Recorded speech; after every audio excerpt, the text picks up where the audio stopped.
नमस्कार. माझ्या आजच्या व्हिडिओमध्ये मी सगळ्यांचं स्वागत करत आहे. सगळ्यांना मकर संक्रांतीच्या खूप खूप शुभेच्छा. तिळगुळ घ्या आणि गोड गोड बोला. तर आजच्या व्हिडिओमध्ये आपण पाहणार आहोत की महाराष्ट्रीयन स्टाईल मस्त मटकीची भाजी आपण आज करणार आहोत. तर त्यासाठी मी इथं 1 वाटी मटकी छान भिजवून त्याला मस्त रात्रभर ठेवलं होतं बांधून. त्या मटकीला खूप छान मोड आलेले आहेत, तुम्ही बघा. थंडीमध्ये सुद्धा मटकीला मोड कशी आणायची याचा मी सेपरेट व्हिडिओ नंतर बनवून टाकणार आहे. तर आता सध्या आपण एका भांड्यामध्ये पाणी घेणार आहोत. त्याच्यामध्ये आपल्याला काय करायचे, मटकी पहिले एक 5 ते 10 मिनिट छान उकळून घ्यायची आहे, म्हणजे ती थोडीशी मऊ होईल.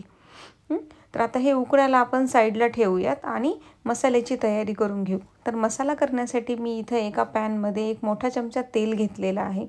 त्याच्यामध्ये आपल्याला 1 चमचा जिरे आणि 1 चमचा धने घ्यायचे आहेत आणि त्यासोबतच सगळे खडे मसाले घालून घ्यायचे आहेत. तर आता हे सगळे खडे मसाले आपल्याला 2 मिनिट तेलामध्ये व्यवस्थित परतून घ्यायचे.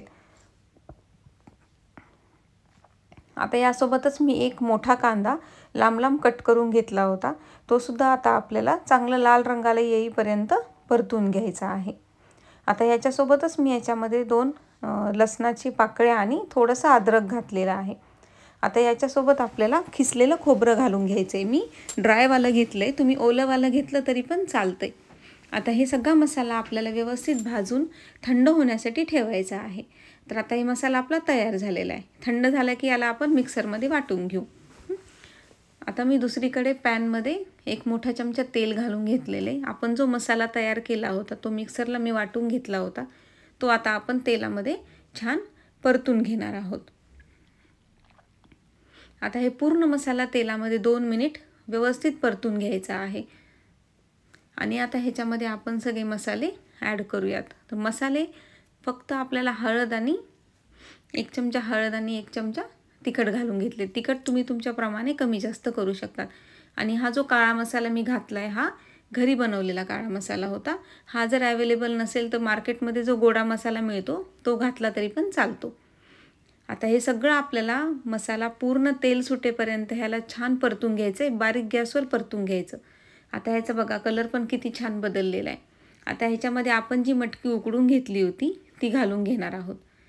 ती घालून छान मिक्स झाल्यानंतर ह्याच्यामध्ये पाणी घालून घ्यायचे. मी साधारण 3 ते 4 वाटी ह्याच्यामध्ये पाणी घातलेले, कारण उकळल्यानंतर काय होतं, खोबरं त्याच्यामध्ये घातलेलं आहे, त्यामुळे पाणी त्याचं आटलं जाते. त्यामुळे घालताना थोडंसं पाणी जास्त घालायचं. पाणी मटकी पण आपण आधी थोडी शिजवून घेतलेली आहे, त्यामुळे आता ह्याला जास्त वेळ लागणार नाही. एक जास्तीत जास्त आपल्याला 5 मिनिट बारीक गॅसवर ठेवायचं, म्हणजे छान तेल वर येते आणि भाजी मस्त पूर्ण एकत्र होते आणि मिक्स होऊन खूप छान त्याला टेस्ट येते. आता ह्याच्यामध्ये चवीनुसार आपण मीठ घालून घेऊ. तुम्हाला जर रेसिपी आवडली तर याला शेअर करायला विसरू नकात आणि माझ्या चॅनलला सबस्क्राईब करायला विसरू नकात. तुम्ही तुमची मटकीची भाजी कशी बनवता हे तुम्ही मला कमेंटमध्ये नक्की सांगा. आता हे बघा, तुम्ही आपली मटकी छान शिजलेली आहे आणि पाणी पण त्याचं आटलेलं आहे. तर आता ही मटकीची भाजी आपली तयार झालेली आहे.